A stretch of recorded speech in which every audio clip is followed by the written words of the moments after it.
Shalom Bapak Ibu Saudara-saudari yang dikasihi Tuhan.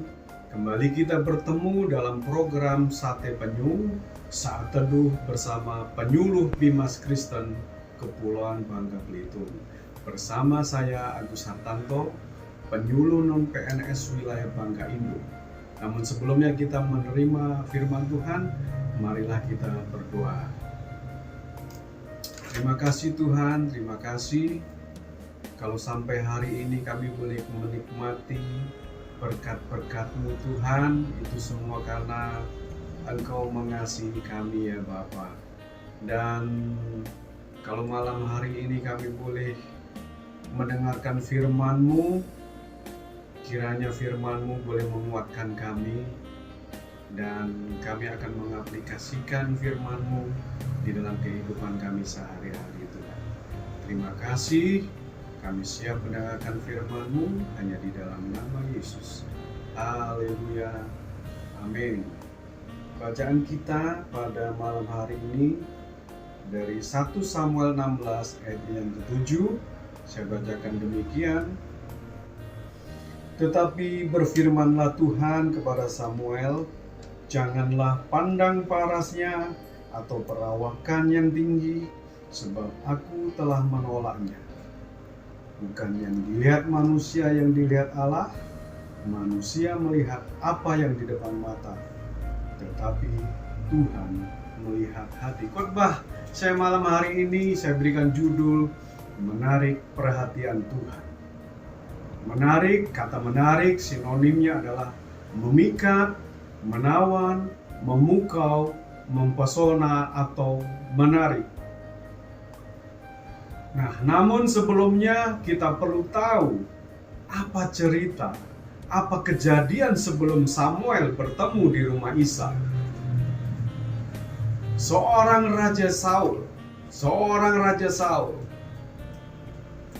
yang mau berperang. Zaman dulu kalau bangsa Israel kalau mau berperang harus mempersembahkan korban bakaran. Ketika Saul menunggu Samuel tidak datang-datang karena mungkin musuh sudah mulai dekat. Karena Samuel ditunggu-tunggu kedatangannya tidak datang-datang, akhirnya Saul membakar korban persembahannya. Ketika Saul membakar korban persembahan,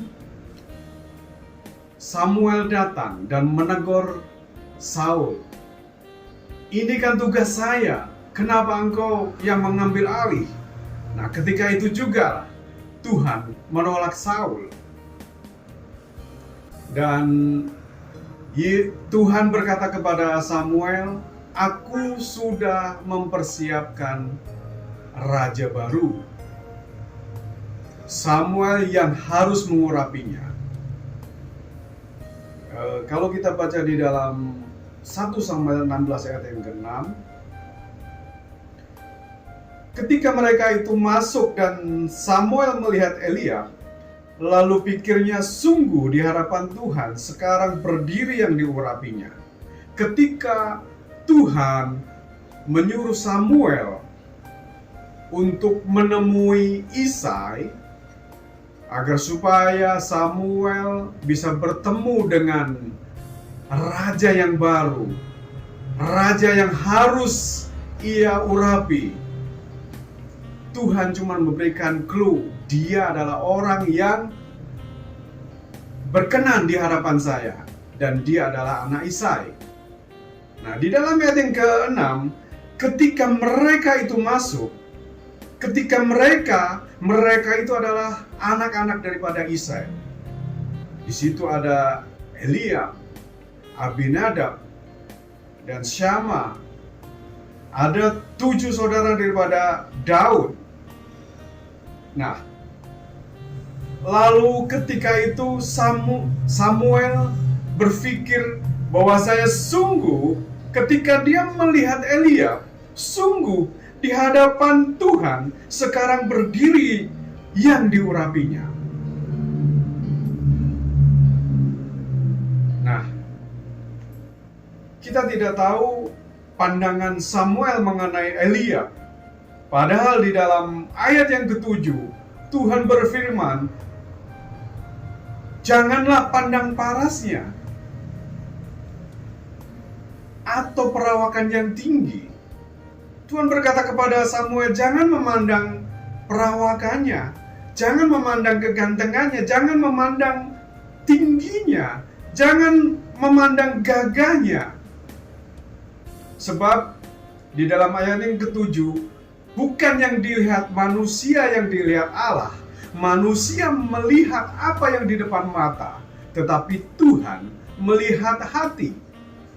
Sampai di sini stop. Prinsipnya, kalau saudara mau menarik perhatian Tuhan, prinsip yang pertama, saudara harus tahu, saudara harus ngerti. Tuhan kita melihat yang tidak kelihatan. Masalahnya orang Kristen tidak mengerti prinsip ini. Masalahnya banyak orang Kristen lupa dengan prinsip ini. Kenapa? Karena prinsip ini sangat bertolak belakang dengan prinsip manusiawi kita. Karena sejak kecil kita sudah diprogram oleh lingkungan atau sifat alamiah. Kita selalu menilai berdasarkan penampilan. Di tahun 7 bulan mungkin kalau kita mendapati orang berambut panjang atau orang yang bertato, kita sudah menilai penampilannya adalah orang ini jahat, orang yang suka melakukan kejahatan, ini adalah preman. Kita selalu mempunyai pikiran yang negatif. Berdasarkan penampilan, kita bisa ngomong kalau orang itu jahat, bahwasanya orang itu jahat, bahwasanya orang itu adalah preman. Tetapi kalau kita lihat, ada seorang pendeta yang namanya Agus Sutikno, itu mempunyai penampilan rambut panjang, banyak tato, tapi dia bukan orang yang jahat. Nah, inilah sifat alamiah kita, ya. Kita sudah diprogram oleh lingkungan kita. Bagaimana kita sejak kecil sudah diprogram dengan suatu penampilan yang negatif, tapi pemikiran kita pasti negatif. Nah, kita berpenampilan yang bagus, kita berpenampilan yang menarik, tidak masalah. Tapi Tuhan melihat apa yang ada di dalam hati. Samuel salah menilai Elia. Samuel melihat penampilan, perawakan, postur tubuhnya. Tetapi Tuhan melihat sikap hati, yaitu Daud yang memiliki sifat rendah hati. Terlihat dari mana? Penampilan yang sederhana, muka yang kemerah-merahan, menggembalakan 2 atau 3 ekor domba saja, tetapi dia tetap bertanggung jawab. Nah, kalau Bapak Ibu, saudara-saudari ingin diberkati Tuhan, milikilah sifat yang rendah hati, seperti Daud yang menarik perhatian Tuhan. Amin. Kita berdoa. Terima kasih Tuhan, kami sudah menikmati firman-Mu, firman-Mu yang mengajak agar supaya kami selalu rendah hati seperti Daud, yang selalu senantiasa rendah hati. Dan ini adalah ketertarikan-Mu Tuhan kepada Daud yang mempunyai sifat rendah hati. Ajarkanlah malam hari ini Tuhan kami senantiasa rendah hati, supaya kami berkenan kepada-Mu Tuhan. Terima kasih Yesus. Terima kasih Tuhan. Haleluya. Amin.